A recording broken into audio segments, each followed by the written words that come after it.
menggunakan teknologi digital ketika mereka memasuki usia dewasa. Sedangkan digital native itu mereka sejak dari kecil itu sudah tumbuh dan menggunakan atau sudah sangat kenal sekali dengan teknologi digital, gitu. Namun seperti tadi yang saya sebutkan tidak hanya berdasarkan usia. Jadi ada banyak orang tua yang memang termasuk digital imigran, tapi tidak bisa juga dikatakan semua orang tua. Karena ada juga orang tua yang termasuk digital native, karena kemampuan mereka yang lebih terampil dalam menggunakan teknologi digital. Misalnya orang tua yang bekerja dalam bidang IT, atau orang tua yang memang berusaha untuk meningkatkan kemampuan mereka dalam menggunakan teknologi. Orang tua yang digital native belum tentu lebih efektif daripada orang tua yang digital imigran. Ini masih tergantung juga dari kemampuan orang tua dalam memahami karakteristik anak yang tumbuh kembangnya sejak kecil sangat dipengaruhi oleh teknologi digital. Karakteristik dari anak yang tumbuh dengan dengan digital informasi itu biasanya cara berpikir mereka berbeda dengan orang tua atau generasi sebelumnya. Digital native itu akan cenderung multitasking. Jadi contoh multitasking itu kalau kita sedang membuka komputer, kita bisa buka 5 tab atau 10 tab dan kita membaca informasi yang berbeda. Contoh lain lagi misalnya ini kan anak-anak sedang sekolah online dari rumah ya, termasuk anak saya juga yang melakukan sekolah online dari rumah. Itu dia bisa mengerjakan tugasnya sambil membuka YouTube, mendengarkan musik gitu dari YouTube. Jadi mendengarkan musik, mengerjakan tugas sekolah dia pada saat yang bersamaan. Random itu contohnya kalau dia sedang mengerjakan tugas, itu dia bisa mengerjakan 2 atau 3 tugas dalam satu waktu yang bersamaan, berpindah-pindah dari satu hal ke satu hal yang lain. Tapi belum tentu itu tidak efektif. Ini hanya pembedaan gaya saja. Network artinya jadi mereka lebih cenderung untuk bersosialisasi, berteman dengan orang-orang yang mungkin mereka tidak pernah bertemu tatap muka, tetapi mereka bisa membina hubungan yang cukup sangat baik dengan orang-orang melalui sosial media. Contoh yang paling gampang adalah Facebook, ya kan? Banyak anak-anak yang bisa Facebook, TikTok, kemudian Instagram, itu anak-anak bisa tahu atau kenal dengan orang yang mereka belum pernah ketemu sebelumnya melalui platform-platform sosial media. Selain itu karakter berikutnya, mereka menyukai pengalaman yang dibuat secara gamified. Jadi yang terkait dengan permainan, itu akan membuat mereka lebih senang belajar, lebih senang bekerja, lebih termotivasi. Jadi contohnya misalnya mereka sangat menggemari permainan-permainan online seperti Prodigy, Minecraft, Among Us. Mungkin Bapak Ibu juga pernah dengar juga ya Minecraft, kemudian Among Us itu sangat populer di anak-anak. Kemudian yang ketiga yang ingin saya sebutkan karakteristiknya itu budaya instan. Karena informasi, begitu banyaknya informasi, sangat bisa cepat sekali didapat oleh mereka dengan masuk ke Google. Itu jadi mereka terbiasa kalau saya mau cari informasi A, ya saya bisa langsung ke Google dapat sekarang gitu. Jadi itu membentuk tipe kepribadian yang saya mau kerjakan sekarang, hasilnya mau saya lihat dalam waktu yang singkat. Jadi proses itu menjadi kurang penting dan kurang dihargai. Itu bisa mempengaruhi apakah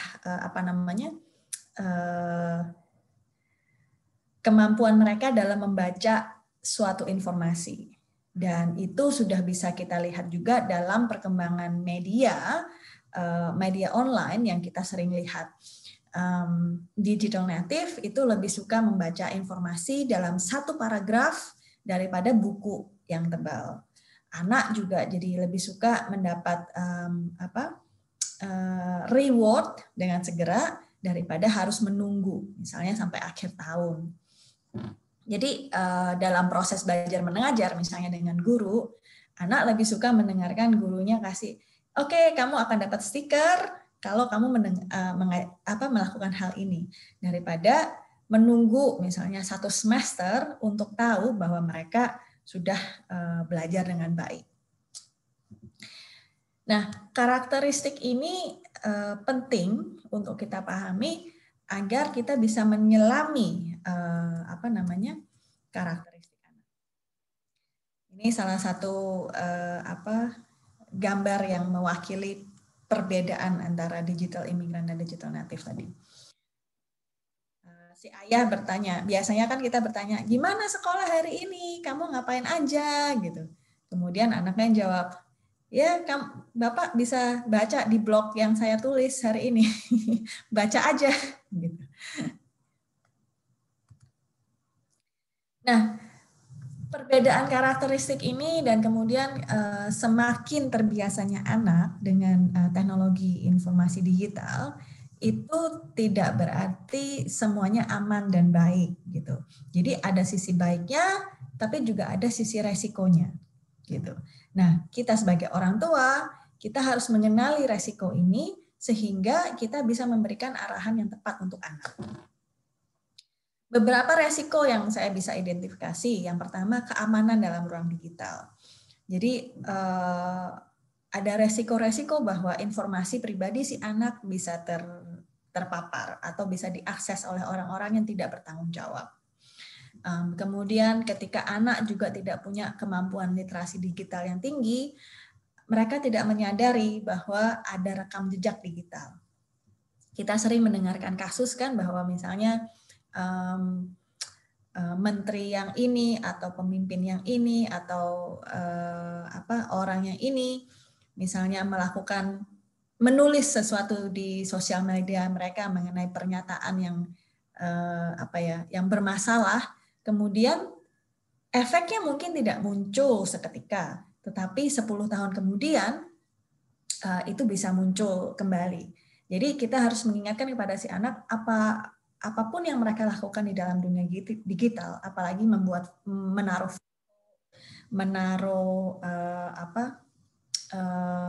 sebuah statement, itu dapat mempengaruhi masa depan mereka.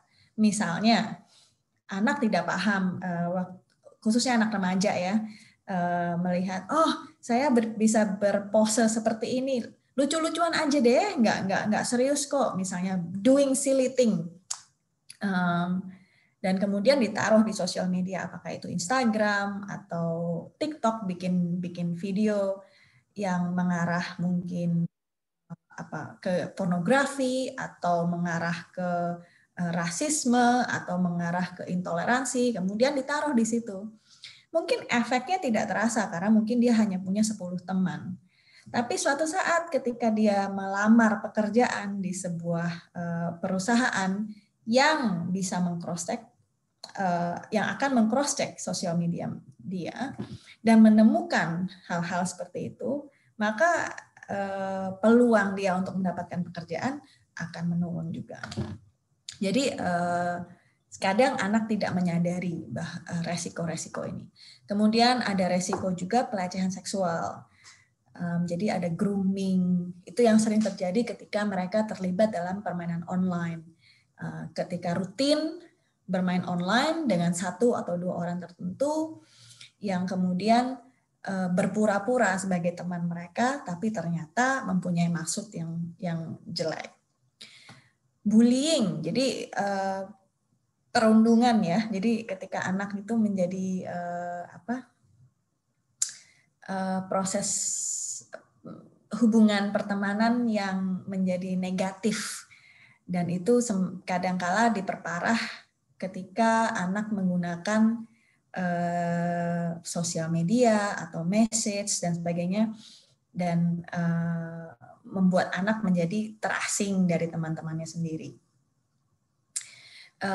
Selain itu pencurian identitas dan penipuan. Jadi itu dengan informasi pribadi tadi. Yang masalah kedua yang ingin saya bahas adalah tentang misinformasi dan disinformasi. Jadi anak perlu diajarkan sejak dini bahwa segala hal yang mereka lihat dalam internet, YouTube, kemudian Instagram, TikTok, dan sebagainya, itu belum tentu benar, belum tentu menyajikan informasi yang reliable dan dapat dipercaya. Kemudian juga anak perlu menyadari bahwa apa yang dia baca itu belum tentu fakta. Jadi kemampuan untuk membedakan fakta dan opini.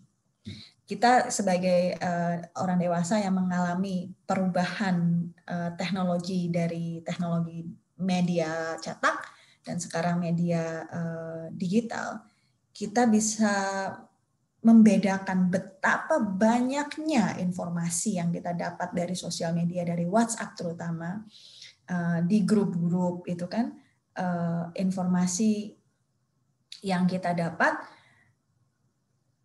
itu mengecek kebenarannya menjadi cukup sulit kadangkala dan juga memakan waktu. Misalnya saya sering dapat khususnya yang berkaitan dengan pandemi sekarang, minum jeruk nipis untuk mencegah COVID, atau mungkin informasi tentang vaksin. Oh, vaksinnya ini tidak baik, oh vaksinnya itu tidak baik. Kemudian ada di bawahnya tanda tangan dari dokter siap bla bla bla gitu. Nah, orang yang literasi medianya rendah tanpa berpikir membagikan itu ke orang lain dengan maksud yang baik. Tidak bermaksud untuk membuat orang lain menipu orang lain atau bermaksud jahat. Maksudnya baik, tetapi efek sampingnya bisa sangat sangat berbahaya. Contoh yang lain, ada kasus di mana satu orang menyebarkan isu bahwa ada orang gila yang sedang melakukan penculikan terhadap anak-anak. Itu membuat orang-orang panik, orang tua panik. Ini kejadian tahun 2009 kalau tidak salah. Nah, karena kepanikan orang tua, maka tindakan orang tua menjadi berlebihan. Mereka mencurigai orang-orang yang punya penyakit kesehatan mental di sekitar sekolah, dan kemudian terjadi pemukulan terhadap dengan penyakit kesehatan mental dan meninggal. Padahal orang ini tidak ada kaitan apapun untuk melakukan penculikan anak. Jadi itu resiko dari teknologi digital ketika anak tidak sadar bahwa apa yang mereka baca, apa yang mereka lihat itu misinformasi dan disinformasi. Apalagi dengan teknologi dunia digital sekarang, dengan kemampuan artificial intelligence, bahkan video pun bisa direkayasa. Ada banyak contoh ketika video itu bisa dimodifikasi mukanya. Jadi yang saya bicara sekarang dengan teknologi artificial intelligence, muka saya bisa berubah kayak Michelle Obama. Jadi itu yang perlu kita cermati dan waspadai. Kemudian yang ketiga adalah untuk membedakan situasi formal dan non-formal, digital dan situasi nyata. Jadi ini sebagai contoh kemampuan anak untuk menggunakan bahasa SMS ketika mereka berkomunikasi dengan teman, pakai singkatan-singkatan MHN, maaf gitu. Itu bahasa-bahasa yang kita bisa pakai dalam melakukan SMS. Tapi ketika kita menulis email, dan mereka misalnya anak-anak ini masuk ke universitas, menulis email kepada dosen mereka, atau melamar pekerjaan ke perusahaan, dan mereka menggunakan bahasa yang sama ketika mereka menggunakan SMS, itu menjadi fatal dan tidak tepat gitu. Kemudian juga kemampuan mereka untuk berinteraksi di dunia nyata dengan digital. Jadi itu resiko kadang anak-anak tidak bisa membedakan mana yang bagaimana bersikap di situasi nyata, berhubungan dengan orang tatap muka, dan membedakan bagaimana berinteraksi dengan orang dalam dunia digital.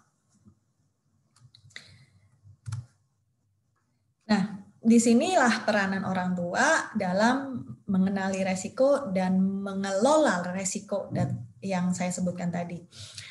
Orang tua mempunyai peranan untuk mendidik anak agar mempunyai kemampuan untuk berkontribusi positif dalam masyarakat, mengelola resiko dalam dunia digital, sehingga mereka bisa hidup sehat dan seimbang. Nah, langkah pertama yang mungkin orang tua bisa lakukan adalah dengan memahami dunia anak. Yang pertama, terlibat. Keterlibatan ini seperti apa sih? Bisa kita lakukan dengan menanya atau menemani anak dalam melakukan aktivitas digital. Misalnya mereka lagi main Minecraft, gitu. Kita tanya, kamu lagi bangun apa, Dek? Kamu lagi bikin apa? Tunjukin dong, tunjukin mama, tunjukin papa, bagaimana melakukan ini. Kemudian bermain bersama. Misalnya, kalau ada permainan yang bisa dilakukan oleh 2 orang, itu kita bisa ikut bermain. Atau kita menonton film kartun bersama, atau membaca buku bersama. Ini membaca buku menjadi sangat penting juga dilakukan dengan anak. Jadi mereka juga bisa mempunyai kegiatan selain hanya dunia digital. Gitu. Memberikan opsi alternatif kegiatan lain yang bisa dilakukan anak selain melakukan aktivitas. Yang kedua, bagaimana kita sebagai orang tua memahami bahwa walaupun kita sudah berumur dan sudah lulus sarjana, kemudian master, kemudian PhD, pembelajaran itu tidak pernah berhenti. Karena teknologi itu semakin berubah dengan semakin cepatnya. Jadi ada banyak teknologi baru, ada banyak app baru, ada penggunaan bahasa-bahasa baru. Bayangkan, 2 tahun yang lalu kita nggak tahu ada Zoom, kan? Kita nggak pernah tahu nama Zoom itu apa. Kita juga nggak pernah, tidak sering untuk melakukan video call, tidak tahu tentang webinar. Dan tahun ini dan tahun kemarin itu banyak sekali kita harus terlibat dengan webinar dan Zoom. Nah, jadi kita harus mendalami bahwa memahami prinsip bahwa kita juga harus belajar. Nah, kita belajarnya dari mana? Apakah hanya dari teman atau dari orang yang lebih pintar dan sebagainya? Jangan dilupakan bahwa anak-anak kita itu seringkali lebih jago dalam mengeksplorasi dunia digital. Jadi mereka itu kecenderungannya adalah trial and error. Jadi anak saya sekarang umur 9 tahun, dia sudah bisa mengganti cursor warna cursor itu dengan sendirinya. Saya nggak nunjukin, tapi dia coba-coba sendiri. Terus dia tunjukin, Mama, lihat, saya ganti cursornya udah bisa jadi yang lain. Duh, kamu kok bisa tahu gitu? Karena mereka suka mencoba. Nah, jadi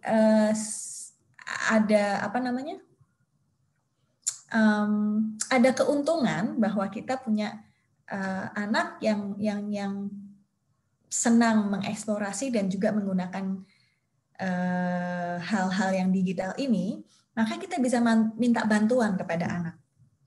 Kita bisa memberikan pesan juga kepada anak bahwa kamu juga bisa jadi gurunya mama, bisa jadi gurunya gurunya ayah. Misalnya dia minta anak untuk untuk mengajarkan perangkat digital yang baru, misalnya ada HP baru atau TV baru atau program baru, tolong ajarin dong gimana cara merubah ini menjadi ini, atau ajarin bagaimana menggunakan fungsi ini dalam HP. Jadi itu kita bisa menunjukkan bahwa bukan hanya si anak yang belajar dari kita, tapi kita juga bisa belajar dari si anak.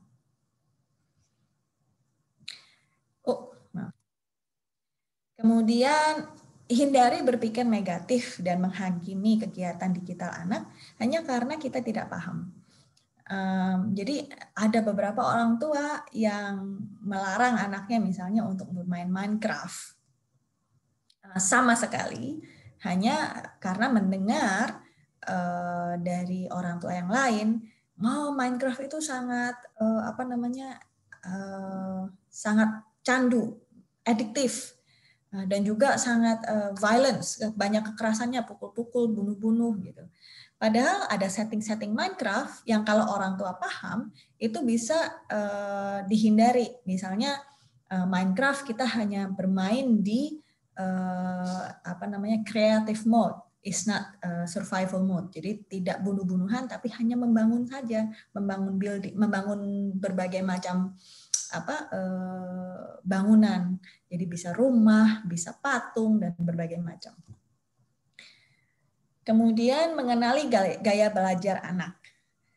Seperti yang tadi saya bilang, anak punya, kalau kita mungkin terbiasa kalau kerjakan tugas dari satu, kerjakan tugas ya udah itu tugas dulu dikerjakan dari A sampai Z selesai. Kemudian kalau udah selesai kumpulin gitu. Si anak seringkali enggak, jadi ngerjain tugas yang pertama cuma 50%, terus dia ngerjain tugas yang berikutnya 30%, terus balik lagi ke tugas yang pertama, terus balik lagi ke tugas yang kedua, terus ngerjain lagi tugas yang ketiga gitu. Itu gaya belajar yang berbeda memang dan gaya bekerja yang berbeda. Dan belum tentu itu buruk. Jadi kita perlu memahami gaya belajar yang berbeda tadi.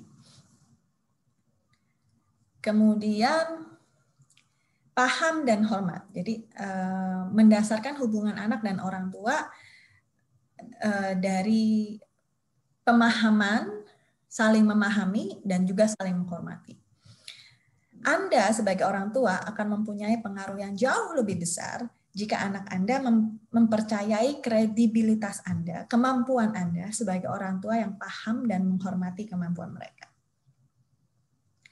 Saran-saran ini bertujuan agar Anda bisa menikmati teknologi digital bersama anak.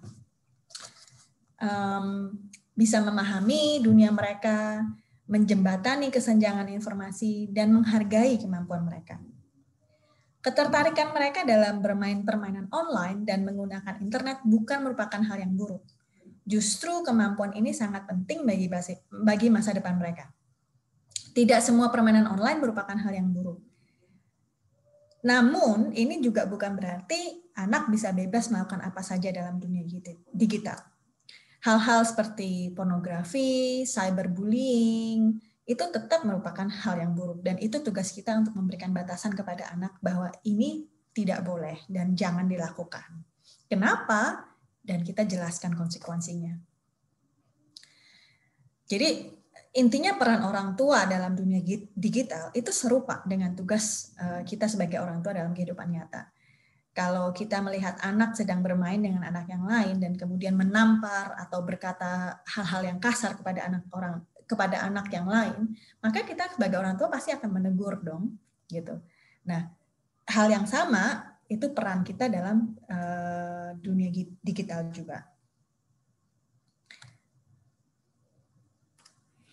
Di sini orang tua untuk memainkan peranan yang lebih besar untuk menciptakan keseimbangan. Jadi orang tua perlu menciptakan keseimbangan dalam non-digital. Perlu mengenalkan kepada anak bahwa ada hal-hal yang lain yang bisa dinikmati selain hanya permainan online atau membaca berita atau membaca cerita di komputer atau melihat YouTube atau melihat TV, segala macam yang berbau digital.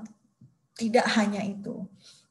Kita bisa melakukan kegiatan yang menyenangkan dengan anak, misalnya piknik bersama, masak bersama, membaca buku bersama, memperkenalkan hal-hal yang alternatif yang tidak berkaitan dengan teknologi.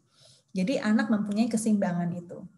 Anak bisa sangat pandai menggunakan teknologi digital, tapi anak juga bisa menikmati saat-saat dia tidak menggunakan teknologi digital. Menciptakan keseimbangan berikutnya adalah dengan menciptakan hubungan yang sejajar, saling menghormati dan mempercayai. Di sini peran orang tua, bagaimana dia bisa memfasilitasi pembelajaran online. Jadi mempercayai anak bahwa tidak semua hal yang dilakukan anak dalam online itu buruk, tapi ada sisi positifnya. Dan kemudian memberikan opsi kepada mereka bahwa, daripada kamu lihat YouTube terus, nih main games yang ini nih, karena ini games yang menarik, games yang menyenangkan, tapi kamu juga bisa sambil belajar, bukan hanya secara pasif melihat saja, tapi kamu melakukan sesuatu dan menggunakan kemampuan berpikir kamu. Jadi kalau anak sangat menyukai games, maka kita bisa mengarahkan mereka untuk melakukan permainan-permainan yang mendidik. Misalnya permainan misalnya belajar bahasa yang baru atau melakukan soal-soal matematika melalui permainan. Anda juga bisa memperkenalkan negosiasi. Kamu bisa melakukan free game setengah jam kalau kamu melakukan permainan yang mendidik selama setengah jam misalnya. Jadi walaupun anak mungkin akan protes pada awalnya, tapi mereka tetap akan bisa menikmati.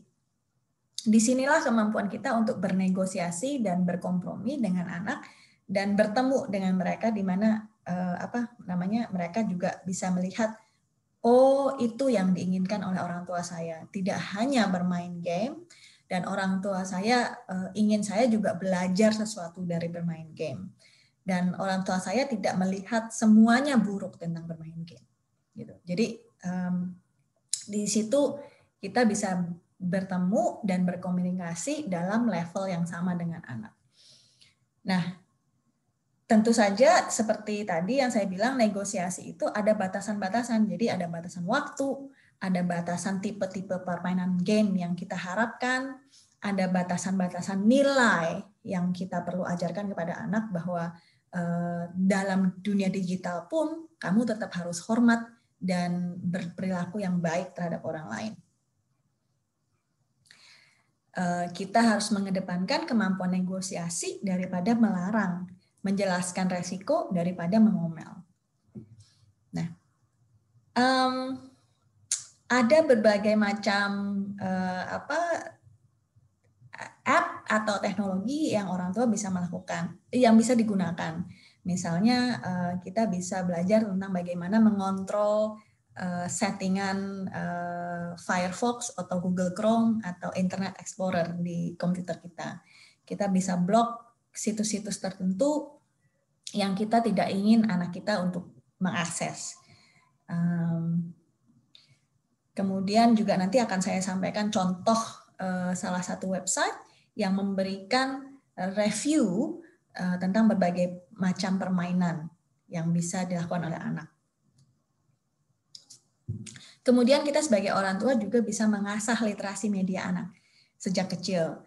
Misalnya dengan banyak membaca dengan mereka, kemudian berdiskusi tentang misinformasi dan disinformasi, kemudian berbicara tentang bagaimana kita mengelola sosial media terhadap dengan anak, kemudian meningkatkan kemampuan anak untuk membedakan fakta dan opini, kemudian berbicara tentang bedanya media antara Kompas dengan Detik. Kompas yang lebih banyak menyajikan berita secara keseluruhan, utuh dan dalam, dengan berita-berita yang kita baca di Detik yang seringkali hanya sepotong. Itu bedanya bagaimana. Kemudian berikutnya adalah mengutamakan keselamatan. Jadi ini terkait dengan resiko tadi, pencurian identitas, pelecehan seksual, rekam jejak digital. Jadi kita harus memberikan penjelasan kepada anak bahwa dunia digital itu juga ada resikonya loh, gitu.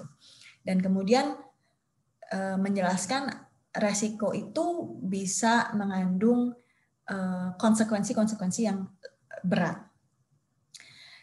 Misalnya resiko dari multitasking yang bisa berbahaya.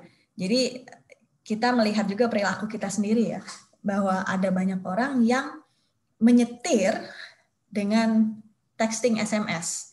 Itu kan berbahaya sekali ya. Jadi kita harus menjelaskan kepada anak itu berbahaya dan jangan dilakukan. Karena dengan menyetir dan sambil ngeteks dengan tangan, itu resiko kecelakaan sangat tinggi. Nah, kita juga harus bisa memberikan contoh yang baik ketika kita menyetir. Kita juga nggak pegang HP.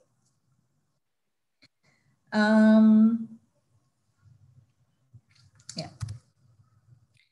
Nah, keseimbangan berikutnya antara budaya instan dan kesabaran menunggu.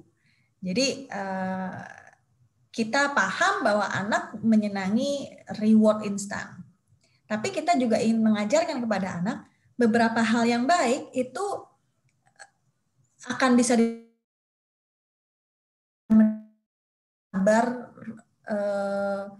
mempunyai kesabaran untuk melakukan sesuatu dalam jangka yang panjang. Contoh misalnya saya itu kalau melakukan sesuatu yang baik, saya bisa kasih feedback, bagus sekali, kamu hebat sekali. Gitu. Mereka senang kan dengarnya. Oke, kamu boleh dapat es krim. Gitu.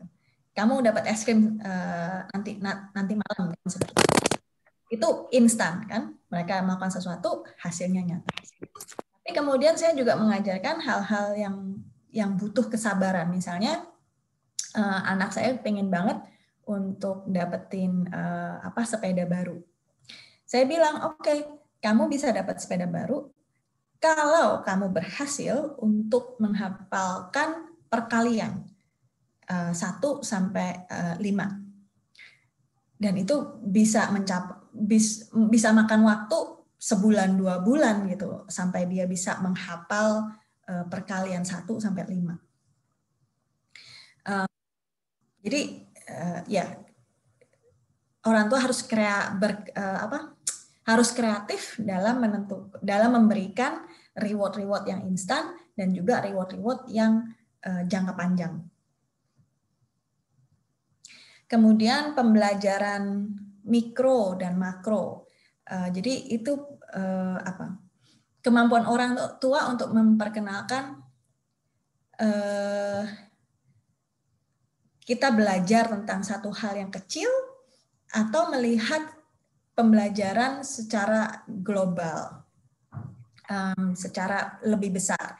Jadi apakah kita belajar tentang matematika 1 tambah 1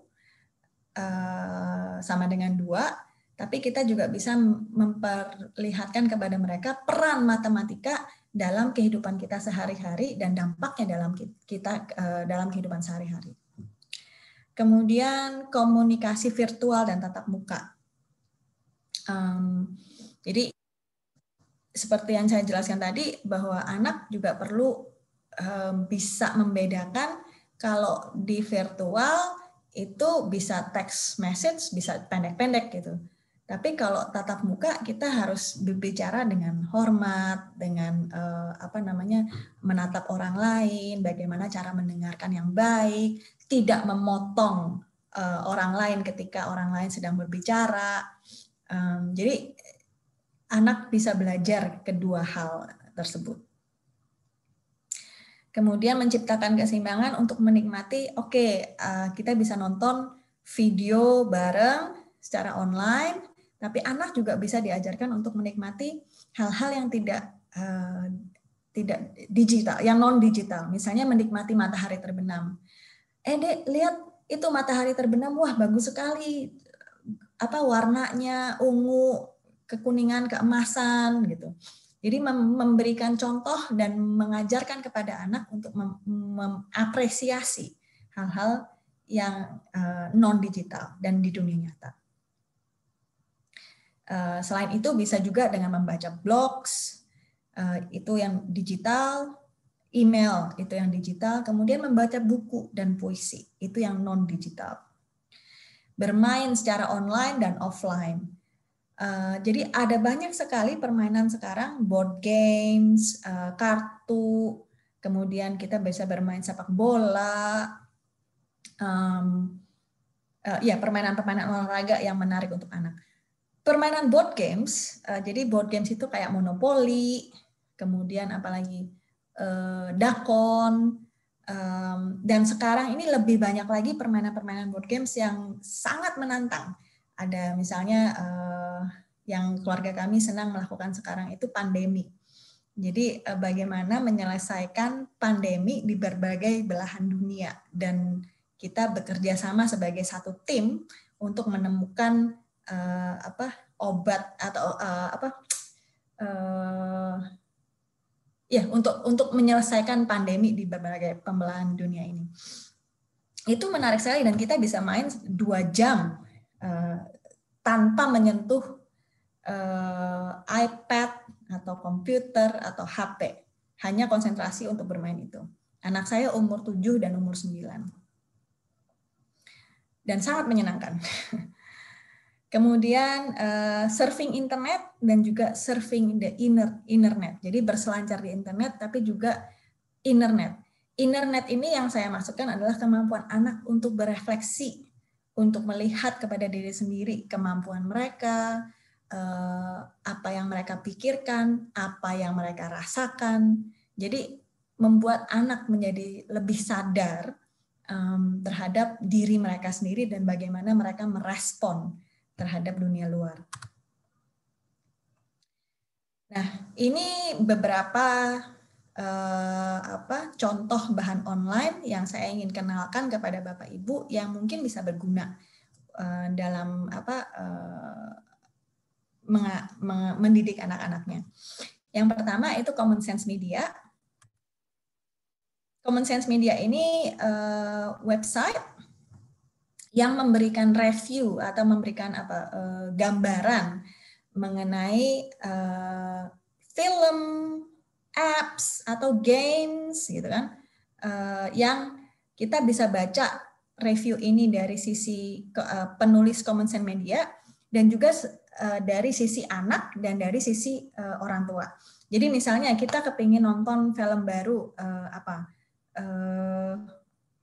film baru apa yang sekarang sedang di Raya and the Dragon misalnya. Nah, nanti mereka akan memberikan ulasan mengenai si film ini dari si anak dan dari orang tua. Jadi member mereka itu ketika sudah nonton Raya memberikan masukan mereka. Saya umur 8 tahun dan saya menonton film ini dan saya sangat suka sekali karena bla bla bla bla. Atau saya umur 11 tahun dan saya nggak suka karena film ini sangat kekanak-kanakan misalnya. Nah, dari review itu, dengan membaca review itu, kita jadi bisa membandingkan apakah film ini atau apakah game ini atau apakah apps ini itu cocok dengan anak kita, sesuai dengan anak kita, atau sesuai dengan yang kita mau atau yang kita harapkan dari anak kita dengan menggunakan apps atau menonton film ini atau bermain game ini. Jadi kita bisa mendapatkan gambaran apa sih itu sebelum mereka mencoba. Dan ini non-profit. Dan mereka punya koleksi yang sangat banyak sekali. Sayangnya memang tidak banyak, atau karena situs ini dibuat oleh orang Amerika, jadi hanya resources yang berbahasa Inggris. Jadi untuk film Indonesia atau games dalam berbahasa Indonesia, itu saya masih kesulitan untuk menemukan website yang serupa. Tapi kita bisa bertanya dan berkomunikasi dengan orang tua yang lain, misalnya bertanya, pengalaman kamu ketika anak kamu bermain ini gimana sih gitu. Itu akan membantu kita untuk mengambil keputusan yang lebih tepat.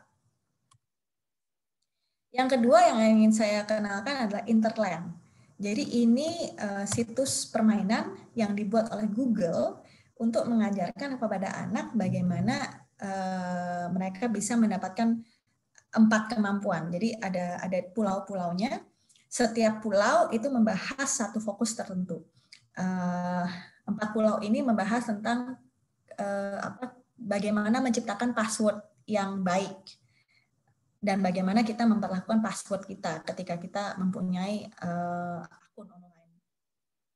Kemudian bagaimana kita menyikapi disinformasi. Apakah kita harus menyebarkannya atau kita harus berpikir dulu dan diam sejenak sebelum kita menyebarkan sesuatu yang kita tidak tahu kebenarannya. Kemudian yang satu lagi tentang cyberbullying. Kemudian yang satu lagi saya lupa tentang apa. Tapi ini sangat menarik dan sangat interaktif untuk dicoba kepada anak. Dan ini gratis.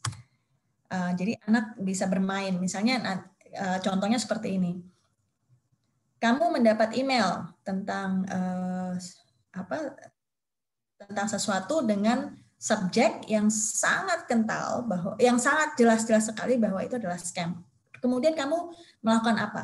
Akan ada 3 pilihan, jadi multiple choice gitu, ada 3 pilihan, kemudian anak memilih apa yang akan mereka lakukan. Kalau jawabannya tidak benar, maka mereka diberi kesempatan untuk menjawab sampai mereka mendapatkan jawaban yang benar.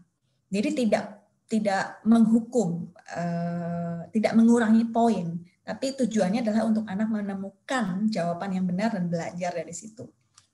Sangat menarik dan menyenangkan. Kemudian sebagai orang tua juga kita bisa belajar tentang website blocker. Saya biasanya menggunakan website blocker ini, blog site, jadi kita bisa kontrol yang mana website-website yang saya tidak ingin anak saya untuk mengakses. Sangat mudah untuk menggunakannya. Kemudian yang terakhir, permainan-permainan yang mendidik. Ini salah satu, beberapa contoh saya sebutkan di situ ada Mathletics, Prodigy, Epic Books, Kido, Minecraft, Kahoot, Duolingo, Quizlet, Abysia. Jadi ada yang permainan matematika, ada permainan tanya jawab dalam berbagai macam subjek, IPA, IPS, apalagi bahasa Indonesia. Jadi ada yang di Kahoot ini ada banyak guru bahasa Indonesia yang juga menggunakan Kahoot dan bikin persoalan dan bikin penjelasan. Ini salah satu contoh Prodigy dan ini juga program gratis. Anak saya seneng banget main ini. Mereka biasanya saya beri setengah jam maksimum setiap hari. Mereka bisa main ini. Ini adalah permainan matematika. Jadi mereka akan ini jadi si Connor the Snowman, ini profil mereka, kemudian mereka akan bertemu dengan monster atau pet peliharaan gitu. Mereka harus bertarung melawan mereka dengan menjawab pertanyaan matematika dan mengalahkan mereka. Dan ini tidak violence bunuh-bunuhan, tapi menggunakan energi. Kalau Anda kenal dengan Pokemon, jadi mereka dengan menggunakan air, electricity, dan daya angin dan sebagainya macamnya. Kemudian kalau mereka menang, mereka bisa punya pilihan untuk mengkoleksi para binatang-binatang ini menjadi peliharaan mereka. Ini salah satu contoh soal-soal matematika yang mereka harus jawab untuk memenangkan permainan. Dan ini bisa disesuaikan settingannya, kita sebagai orang tua kita bisa sesuaikan kelas 1, kelas 2, kelas 3, kelas 4. Ya, bisa disesuaikan dengan kemampuan anak. Dan juga gratis. Ada pilihan gratis dan ada pilihan membership, berlangganan setiap bulan. Kalau kita memilih untuk berlangganan, ada ada fasilitas-fasilitas yang anak-anak kita bisa dapat senjata yang berbeda atau dapat koin yang lebih banyak misalnya seperti itu. Tapi intinya tetap bahwa mereka belajar matematika melalui permainan yang menyenangkan. Sekian presentasi dari saya. Mbak Saida mungkin bisa dilanjutkan membuka untuk pertanyaan. Terima kasih sudah mendengarkan presentasi saya. Terima kasih sekali Miss Lely. Luar biasa, banyak sekali game pembelajaran yang saya dapatkan di sini. Beberapa saya sudah mencoba, tapi ada juga yang belum saya coba, luar biasa. Nah, bagi Bapak Ibu yang ingin bertanya, dipersilakan bisa lewat chat atau bisa mengangkat tangan sambil menunggu para penanya. Saya akan putarkan video sekilas mengenai Alkila.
Mbak Saida, di mute.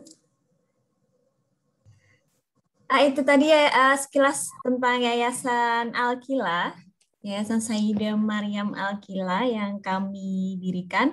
Ini sudah ada beberapa penanya yang bertanya melalui chat ya. Ini yang pertama ada Ibu Debbie. Nah ini, apakah ada website yang baik untuk anak PAUD 6 tahun ke bawah? Silahkan Bismillah. Ya, kalau anak-anak PAUD sih ada banyak beberapa. Tergantung dari apa yang kita ingin mereka mendapatkan dari website tersebut. Untuk anak 6 tahun ke bawah, saya kepingin menekankan bahwa sebisa mungkin menghindari mereka untuk menghabiskan waktu secara online terlalu lama. Sebagai contoh, anak saya yang umur 7 dan 9, selain belajar online, mereka hanya boleh melakukan kegiatan permainan online atau menggunakan komputer itu 1 jam maksimum per hari, termasuk juga menonton TV, maksimum 1 jam, dan hanya pada hari Senin dan Rabu. Jadi untuk anak di bawah 6 tahun, saya tidak menganjurkan mereka bermain terlalu lama. Nah, kalau mereka ingin melakukan permainan, saya sering menggunakan common sense ini. Ada berbagai macam apps yang kita bisa lihat. Saya coba share screen lagi ya.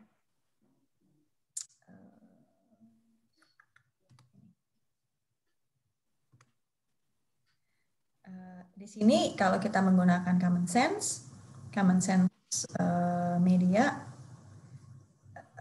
bisa ada Little Kids umur 5 sampai umur 7 tahun misalnya. Ada contoh-contohnya. Dora the Explorer gamenya, kemudian ada Sesame Street, kemudian kita bisa nonton juga BBC Earth, perkenalan tentang apa namanya, huruf ABCD, ya ini berbagai macam contohnya misalnya. Jadi bisa dilihat di sini. Ada berbagai banyak pilihan. Untuk anak seumur di bawah 6, saya lebih cenderung untuk menggunakan apps yang memperkenalkan mereka tentang alfabet. Kemudian lagu-lagu anak-anak. Kemudian permainan yang memperkenalkan mereka tentang binatang, tentang lingkungan, kemudian permainan yang memperkenalkan mereka bagaimana berinteraksi sosial dengan anak-anak yang lain. Mungkin seperti itu. Saya akan menghindari permainan-permainan seperti Minecraft. Saya pikir Minecraft itu lebih ke anak-anak umur 7 tahun ke atas, karena mereka akan lebih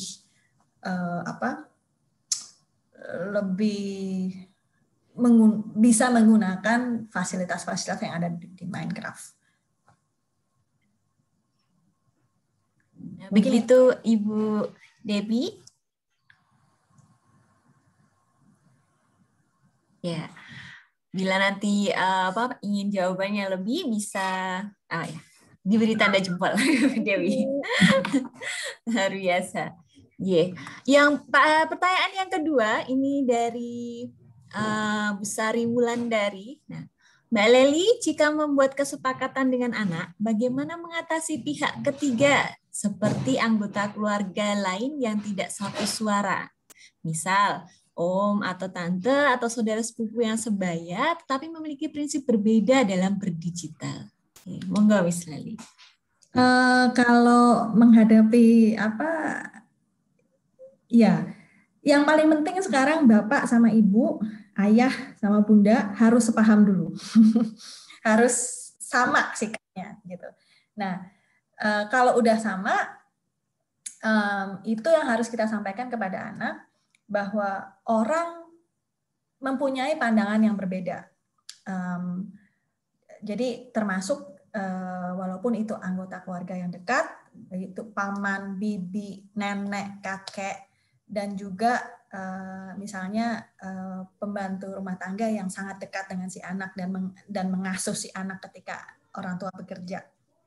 Kita harus bisa menjelaskan kepada anak bahwa iya, mereka pandangannya berbeda karena demikian gitu. Jadi kita harus bisa menjelaskan kepada anak bahwa ada alasan kenapa mereka berbeda pandangan. Tetapi mama dan papa atau ayah dan bunda punya pandangan seperti ini karena kami menginginkan kalian seperti ini. Kami sudah mendapatkan informasi seperti ini. Kita bisa melihat bersama dengan anak, misalnya menonton YouTube video yang menjelaskan efek menonton atau bermain permainan online secara digital terhadap perkembangan otak anak. Ada banyak video di YouTube yang dibikin oleh organisasi-organisasi pendidikan tertentu yang sangat gampang dan mudah dipahami oleh anak. Itu akan membantu mereka untuk paham, oh iya, ada perbedaan pendapat, sure, tapi penting untuk saya juga paham bahwa orang tua saya seperti ini. Contoh biasanya mama saya itu biasanya mengunjungi kita sebelum COVID ya, mengunjungi kita dan tinggal bersama kita sekitar 1 bulan gitu. Nah, mama saya sangat berbeda pandangan tentang penggunaan HP. Kalau anak-anak dengan neneknya, dengan mama saya ini, mama saya sering menunjukkan video-video yang dia terima dari teman-temannya di WhatsApp. Dan itu video-videonya nggak jelas kadang-kadang. Lucu sih, cuma kadang-kadang nggak jelas gitu. Nah, itu beda sekali dengan bagaimana sikap saya dan sikap suami saya terhadap anak-anak. Nah, kemudian kita menjelaskan, kenapa kok nenek seperti itu? Kenapa kok nenek punya pandangan seperti ini? Tetap kita menekankan menghormati pendapat mereka, tapi tidak berarti kita harus melakukan atau kita menuruti apa yang mereka lakukan. Anak saya yang paling besar sekarang bisa mengatakan, nggak mau saya melihat itu, mendingan saya main sama mobil-mobilan saya daripada ngelihat yang itu gitu. Dia sudah bisa memforming sendiri pendapat dia berdasarkan masukan-masukan yang sudah saya berikan kepada dia sejak dini gitu. Tapi kalau ada juga misalnya approach bahwa kita bisa mendekati si om, si tante atau saudara sepupu dan ketika kita lihat langsung nih, misalnya ada perbincangan mengenai menggunakan teknologi digital, kita bisa langsung merespon itu dalam situasi saat itu. Dan kita memberikan pendapat kita, oh kamu mainnya bisa lama ya. Misalnya kita berbicara tentang berapa lama anak harus bermain. Dan kita bisa langsung mengadres itu dengan secara hormat dan menghargai pendapat. Tapi kita bisa menyatakan, saya nggak setuju. Mungkin itu, Mbak Sari. Ya, bagaimana Miss Sari? Ada yang mau ditanyakan lagi? Oke, sepertinya ada cukup. Nah, ini ada penanya yang ketiga, Miss Lely. Di sini beliau bertanya dari Mbak Anggra. Bertanya bagaimana orang tua harus bersikap untuk mengelola resiko ketika mereka benar-benar gagap teknologi dan memiliki keterbatasan waktu luang. Sementara anak-anak mereka sudah menjadi digital native, bahkan ikut bermain game online di rumah temannya. Ini ada beberapa isu sebenarnya. Jadi isu yang pertama tentang gagap teknologi. Mau nggak mau orang tua harus sedikit belajar, harus sedikit mengenal. Jadi biar mereka nggak benar-benar buta akan dunia si anak. Tadi seperti yang saya sempat singgung dalam presentasi, meluangkan waktu dengan anaknya untuk melihat permainan online apa sih yang mereka lakukan, dan kemudian mengambil keputusan apakah permainan online ini baik untuk anak saya atau nggak baik untuk anak saya. Jadi itu bagaimanapun harus mencari waktu, misalnya pada Sabtu dan Minggu gitu. Tunjukin dong kamu main di rumah si teman kamu kemarin main apa? Tunjukin dong sama mama, ajarin dong. Dari situ kita bisa kenal, bisa tahu oh seperti ini, gitu kan? Dan kemudian kita bisa memutuskan. Nah, selama kita bermain terhadap anak itu, kita bisa mengakses, loh, mainnya pukul-pukulan kayak gini deh, gitu. Kok mainnya darah-darah seperti ini? Kan nggak baik. Kan di situ kita bisa kemudian memberikan nilai-nilai kita terhadap si permainan itu dan kepada si anak kita, bagaimana menyikapi. Kemudian yang kedua adalah permasalahan tentang bermain di rumah teman. Ini agak-agak rumit sebenarnya karena prinsip saya yang belum tentu juga bisa dilakukan oleh semua. Prinsip saya adalah saya memilih teman si anak. Saya memilih teman si anak yang saya tahu orang tuanya, yang saya paham betul tentang ya tidak paham betul tapi paling tidak mengenal bagaimana sikap orang tua terhadap penggunaan teknologi kepada anaknya. Kalau kita sudah pada level yang sama, jadi prinsip kita sama pada orang tua teman anak kita, maka saya akan jauh lebih mempercayai anak saya untuk bermain di rumah teman tersebut. Tapi kalau saya nggak begitu percaya, saya akan membatasi anak saya untuk bermain di rumah orang itu.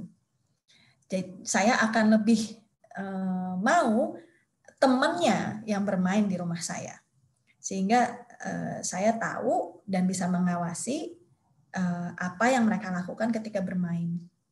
Dan saya akan memberikan pesan kepada, misalnya saya lagi nggak di rumah, pesan kepada bantu atau perawat anak atau anggota keluarga yang di rumah untuk ngawasin anak untuk bilang bahwa mereka hanya boleh begini. Nah, yang ketiga yang bisa saya sarankan adalah menggunakan teknologi untuk membatasi. Jadi website blocker, kemudian kalau di iPad itu kan ada namanya screen time ya. Jadi bagaimana membatasi screen time anak untuk menggunakan apps tertentu. Jadi misalnya Minecraft, kita bisa setting Minecraft hanya boleh digunakan hari Sabtu dan Minggu dari jam 9 sampai jam 10. Selain itu, anak nggak bisa melakukan, nggak bisa akses. Itu kita bisa setting iPad-nya untuk bisa jadi seperti itu. Bagaimana caranya? Kita bisa belajar di YouTube.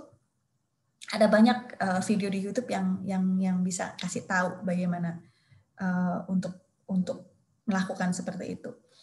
Jadi kita harus bisa juga menggunakan, kalau kita sudah punya keterbatasan waktu, kita bisa menggunakan teknologi untuk itu. Atau kalau misalnya kita memang kepaksa nggak bisa juga gaptek gitu, ya udah HP, iPad, komputer disimpan ketika kita nggak ada di rumah, gitu kan? Hanya boleh diakses ketika kita ada di rumah dan kita bisa tahu apa yang mereka lakukan. Jadi ada berbagai macam cara yang kita bisa lakukan untuk mengontrol. Kira-kira begitu.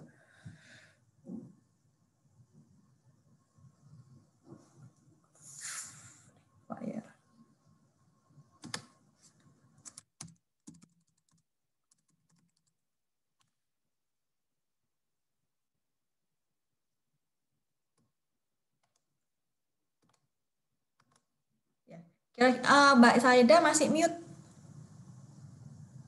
Oke. Nah, oke, apakah ada yang mau ditanyakan lagi, Mbak Anggra? Sudah cukup, Mbak.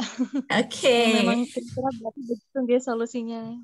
Terima kasih, Sama-sama, Bu Leli. Ya. Nah, ini ada pertanyaan lagi dari Ibu Debbie, Miss Leli. Nah, ini kayaknya menyambung pertanyaan yang sebelumnya. Apakah settingan seperti itu bisa kita terapkan di HP anak? Karena anak saya umur 8 tahun, senangnya main Free Fire. Free Fire, oke. Saya Free lagi Fire. Free Fire itu apa? Oke, Free Fire. Oh, it's a battle game.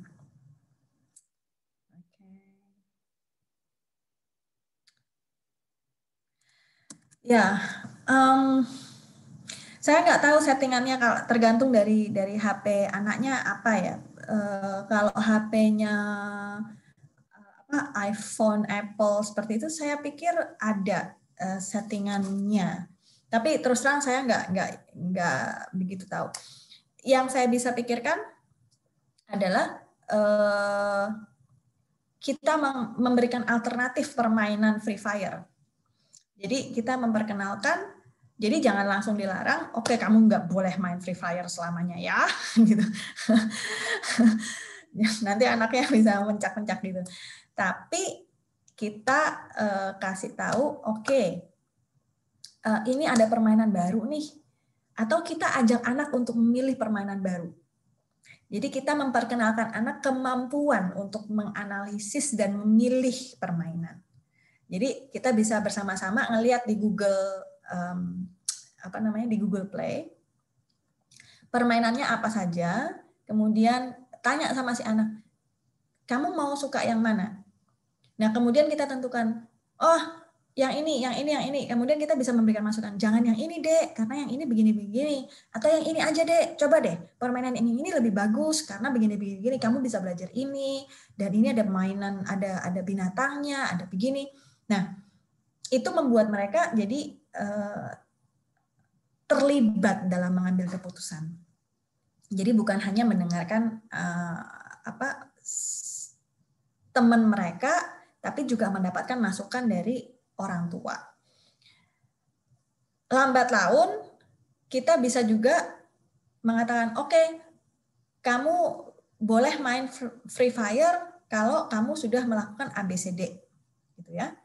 Terus kita bernegosiasi dengan anak, memberikan konsekuensi. Kalau kamu nggak melakukan ABCDE dan kemudian kamu bermain Free Fire, maka Free Fire akan saya uninstall. Gitu. Kan untuk di HP itu kalau ini permainan melalui apps ya, bukan melalui website. Kalau melalui apps itu kan untuk menginstall suatu app yang baru, itu kan harus memasukkan kode dulu tuh biasanya kalau dalam HP. Nah, itu harus disetting. Kodenya jangan kita kasih tahu ke anak. Di situ kontrol. Saya sampai sekarang tidak pernah memberikan password untuk mengakses komputer. Harus saya yang memasukkan password. Anak nggak bisa. Jadi dia nggak bisa membuka laptop, kemudian main sendiri, itu nggak bisa. Harus minta saya dulu untuk memberikan password, dan saya yang mengetik. Dan anak harus saya suruh untuk keluar dulu, atau pokoknya nggak ngelihat. Nggak boleh tahu. Mereka terus bertanya, kenapa sih memang nggak boleh? Aku bisa jaga rahasia kok, aku bisa ini. No, nggak boleh. Ini komputer saya yang beli dengan uang saya sendiri, dan saya yang akan memasukkan password. Gitu.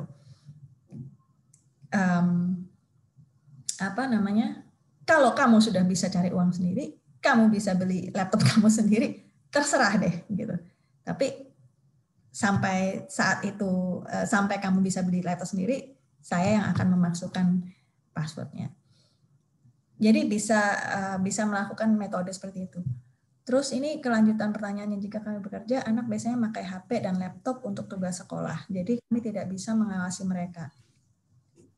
Kedua, umur 5 tahun lebih senang nonton YouTube, anak, dan TikTok. Tapi waktunya lebih dari sejam. Kalau laptop ya itu dilematis memang.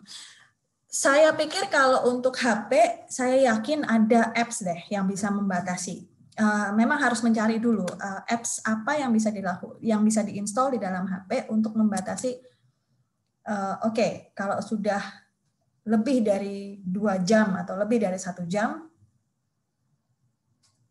anak tidak bisa mengakses. Jadi semua apps mati. Pasti ada. Tinggal mencari. Sekarang coba saya Google sebentar ya.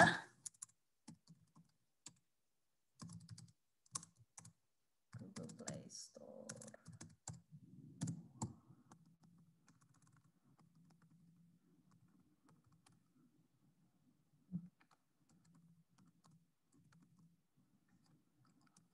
Ibu, siapa namanya? Ibu Debbie. Oh ya, Family Link. Kita bisa melakukan itu. Betul. Itu yang dari Google. Terima kasih Bu Retno diingatkan. Jadi HP-nya Android apa Apple ya? Android sama pakai laptop juga. Tapi laptop saya pakai seperti Ibu, dia hanya bisa menghidupkan kalau saya buka passwordnya gitu. Tapi itu laptop saya, laptop bapaknya nggak ada password. Nah, dibikinin passwordnya. Yang kalau anaknya kan biasanya Ibu Debbie bukain, kemudian dia ngerjain tugas sekolah, kemudian terus dia browsing yang lain gitu kan, which is natural, nggak apa-apa gitu. Kita bisa menggunakan website blocker. Jadi yang tadi saya tunjukkan itu namanya block site. Website blocker ya. Itu bisa dipakai untuk web browsing apa aja. Jadi kalau misalnya anaknya pakai Firefox atau Google Chrome atau Internet Explorer, itu bisa diinstall di situ. Kalau bagaimana makanya bisa di Google juga. Nah, kalau sama anak, kita itu hanya perlu ngancem sedikit untuk memperlihatkan, menunjukkan keseriusan kita gitu. Saya contohnya dengan anak saya,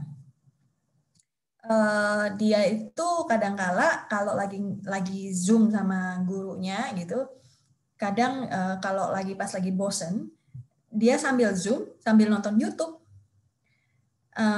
YouTube-nya tentang cara bikin game online, atau YouTube-nya tentang video-video yang lain gitu ya. Nah, sebenarnya saya itu ingin dia tetap menggunakan YouTube karena ada hal-hal yang bisa yang berguna untuk dia untuk menggunakan YouTube. Tapi ada hal-hal juga yang saya nggak suka dari YouTube. Nah, sebagian saya blok di YouTube itu untuk menunjukkan kepada dia, saya punya kemampuan itu. Saya bisa ngeblok sesuatu dari kamu, dan kamu akan kehilangan akses terhadap semua YouTube kalau kamu tidak memperlihatkan keseriusan dalam belajar. Dengan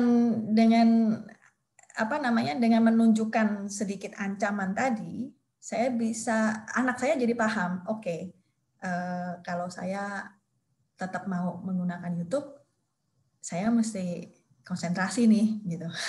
Kalau enggak, resikonya gawat. Jadi di situ kita menunjukkan bahwa saya punya kemampuan untuk membatasi kamu, tapi saya ingin mempercayai kamu, saya ingin memberikan kamu kemampuan untuk mengontrol diri kamu sendiri. Karena itu penting. Karena kita nggak bisa 24 jam mengawasi mereka kan. Apalagi kalau kita lagi bekerja dan segala macamnya. Kita ingin mereka bisa mengambil keputusan yang baik untuk diri mereka sendiri.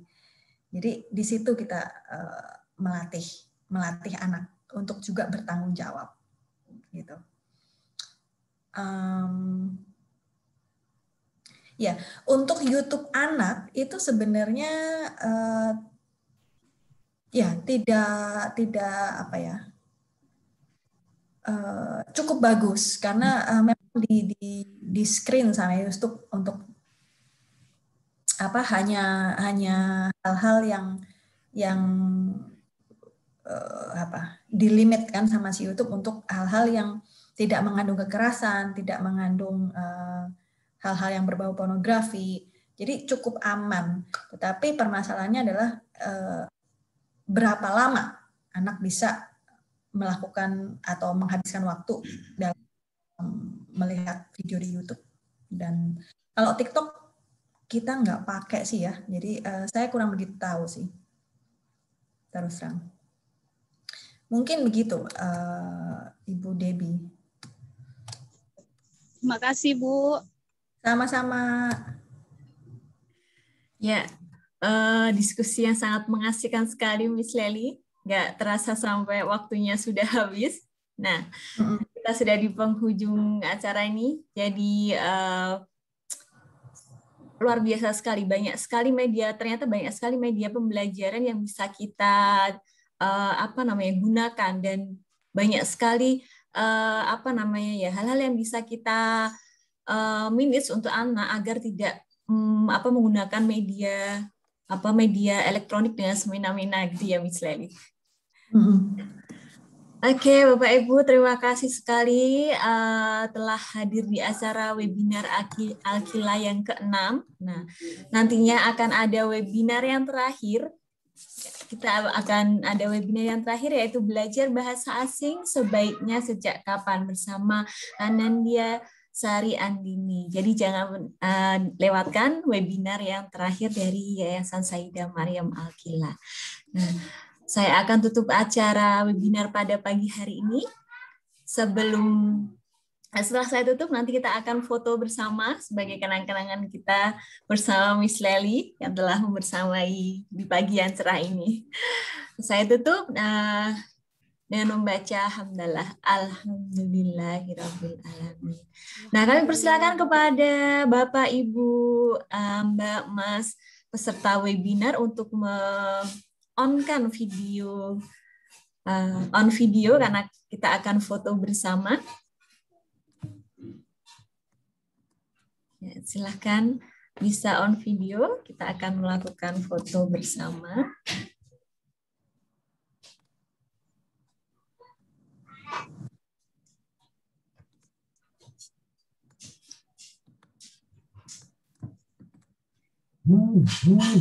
Oke, ini yang lain masih.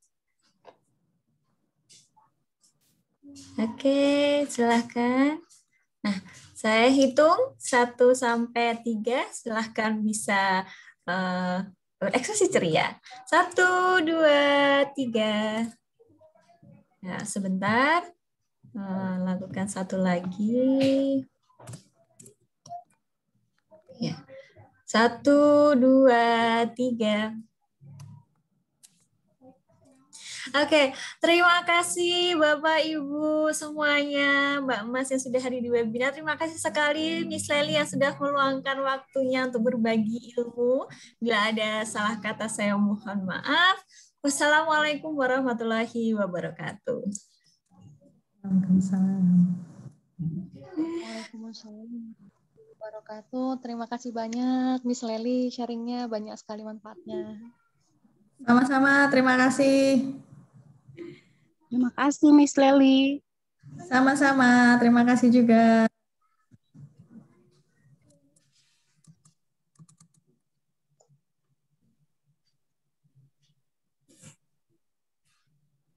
Ini saya mohon pamit, nggih, Bapak Ibu sekalian. Saya juga akan tutup. Ya, saya akan tutup Zoom-nya. Mudah-mudahan bisa ketemu di lain kesempatan.